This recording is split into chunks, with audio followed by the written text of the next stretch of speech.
Hai, Assalamualaikum. Balik lagi di channel YouTube saya, Amira Sali. Tapi sebelum kita ke topik yang akan saya bahas hari ini, jangan lupa kalian untuk tekan tombol subscribe, like, dan komen ya kalau misalnya video ini bermanfaat.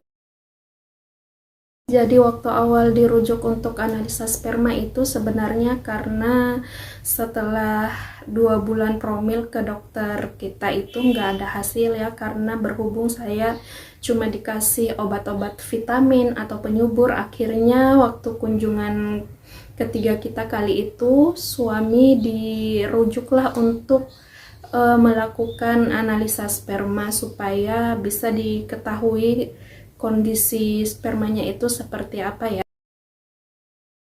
Dan setelah dikasih rujukan, besoknya itu kita langsung ke klinik Prodia. Berhubung rujukannya ke klinik Prodia, jadi akhirnya ke situ. Dan sebelum kita melakukan analisa sperma dulu, kita ambil nomor antrian ya. Dan waktu datangnya juga, saya kan datangnya pagi-pagi, jadi lumayan agak sepi ya, jadi cepat dilayanin.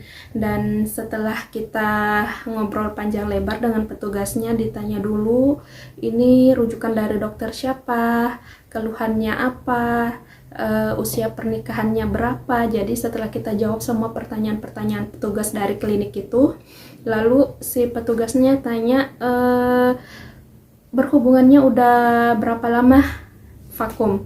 Jadi waktu itu disaranin kalau nggak salah 3 sampai 5 hari ya. Jadi selama rentan waktu itu kita dilarang untuk berhubungan dulu supaya kualitas spermanya itu benar-benar bagus. Dan sebelum analisa sperma itu kita benar-benar nge-search ya apa-apa saja yang nggak boleh dilakuin sebelum analisis sperma, seperti apa yang harus dihindari. Setelah ngomong panjang lebar dengan petugasnya, lalu kita dikasih semacam wadah steril ya untuk penampungan, dan dikatakan di situ minimal, kalau nggak salah ya, saya juga kurang paham dan kurang jelas juga waktu itu dengarnya berapa cc yang harus dikumpulkan, tapi yang pasti itu nggak boleh, kalau nggak salah itu kurang dari 4 cc. Setelah itu kita naik ke atas ke salah satu ruangan, dan di dalam ruangannya itu lumayan nyaman ya, karena namanya juga ruangan privasi ya, jadi harus benar-benar buat kita senyaman mungkin. Jadi ruangannya seperti ini, nggak luas-luas banget, tapi di dalamnya sudah ada toilet, TV, sofa, bed, AC. Jadi setelah mengeluarkan cairan, suami juga dikasih handuk untuk mandi wajib lagi. Setelah sampai ke ruangan, petugasnya itu bilang ini mau dikeluarkan sendiri atau dibantu dengan istri. Kalau dikeluarkan sendiri nggak apa-apa, tapi kalau misalnya dengan bantuan istri, diusahakan itu jangan sampai terkena cairan sedikit pun ya. Jadi si spermanya itu harus benar-benar steril. Setelah kita menyerahkan hasilnya ke lab, lalu kita kembali ke bawah lagi ya, ketemu dengan petugasnya. Terus petugasnya bilang ini hasilnya bisa didapat kurang lebih 4 atau sampai 6 jam. Lalu ini hasilnya bisa langsung diambil ke kliniknya atau bisa diterima lewat kalau nggak salah ada aplikasi yang harus kita download ya. Jadi kita kalau nggak mau repot bisa langsung dilihat dari aplikasi yang sudah kita download itu tadi. Tapi kita lebih mau langsung ke tempatnya aja ya buat diambil hasilnya. Dan setelah 4 jam hasilnya keluar, lalu kita bawa ke dokter kandungan kita, terus dibaca dan hasilnya.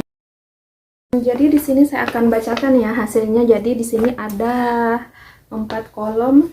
Kolom nama pemeriksaan, hasil, nilai rujukan, satuan, dan keterangan. Jadi di sini analisa spermanya itu data sampel, ada keterangan jam pengumpulan, jam penerimaan, jam pemeriksaan, tertampungnya itu lengkap, cara pengeluarannya masturbasi, tempatnya itu menggunakan wadah plastik yang memenuhi syarat untuk pemeriksaan sperma. Dan puasa seksualnya di sini saya ternyata 3 hari waktu itu, Dan makroskopisnya di sini volumenya itu nilai rujukannya 2, tapi di sini suami alhamdulillah lebih dari 2 mil. Baunya khas, warnanya sesuai dengan nilai rujukan, putih keabu-abuan. Kalau pH-nya itu nilai rujukannya 7,2 sampai 7,8, tapi di sini suami hasilnya 8,1, artinya lebih dari nilai rujukannya. Terus ini likuifaksi, kalau nggak salah likuifaksi itu kecepatan atau apa ya. Nilai rujukannya itu kurang dari 60 ya. Jadi di sini suami hasilnya lebih dari itu. Terus viskositas di sini nilai rujukannya itu kurang dari 2, hasilnya suami juga lebih dari 2, nilainya 3. Terus mikroskopisnya konsentrasinya itu kurang dari 15 ya kalau nilai rujukannya, tapi hasilnya suami di sini lebih dari 15, di sini hampir 18 mil ya. Jumlahnya juga nilai rujukannya itu 39, jumlahnya juga melebihi. Kalau motilitas ini saya nggak ngerti ya, jadi kita skip aja untuk lembaran pertama ini. Dan di lembaran kedua itu di sini ada kesimpulan spermatologinya. Itu di sini dikatakan hasilnya teratospermia, yang untuk normalnya itu dia 4% ya, cuman suami di sini angkanya cuma 2%. Tapi kata dokter itu nggak masalah, karena yang jadi masalah itu kalau misalnya angkanya itu di bawah 2%, itu yang harus dapat penanganan khusus ya, artinya di treatment lebih baik lagi. Dan untuk biayanya sendiri itu habis sekitar 550.000 aja ya, kurang lebih harganya seperti itu. Dan untuk konsultasi dokter beserta obatnya itu juga sekitar 500 ribuan.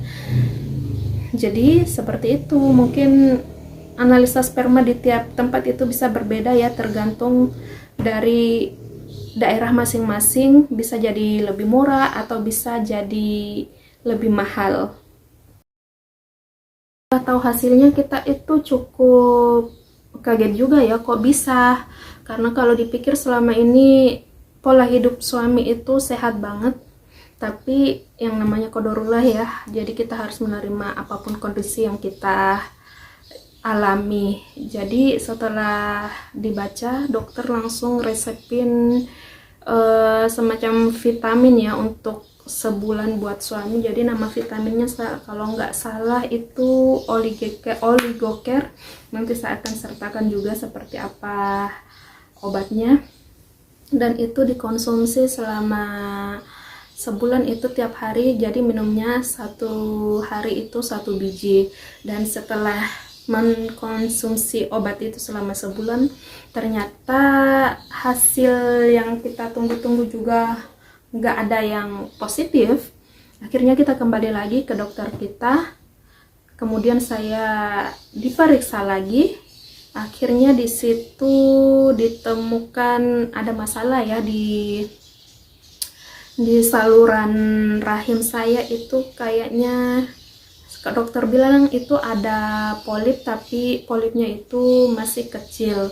Dan seperti apa hasil pemeriksaan saya selanjutnya, jangan lupa untuk terus saksikan cerita saya mengenai promil apa saja yang saya lakukan selama ini. Jadi kalau kalian masih ingin tahu seperti apa proses-proses yang saya jalani untuk tes yang selanjutnya lagi, jangan lupa untuk terus saksikan video-video dari saya. Semoga apa yang saya sampaikan ini bisa bermanfaat buat kalian para pejuang garis 2. Semoga kalian gak bosan-bosannya untuk terus berikhtiar, karena saya pun masih berikhtiar sampai detik ini. Jadi tetap sabar, tetap semangat, jangan patah arah, doanya tetap harus lebih kencang lagi supaya yang maha pemberi itu menilai benar-benar kalau kita ini betul-betul menginginkan buah hati ya. Jadi sekian dulu video dari saya. Nanti kita akan sambung lagi ke cerita selanjutnya. Sampai jumpa dan bye-bye.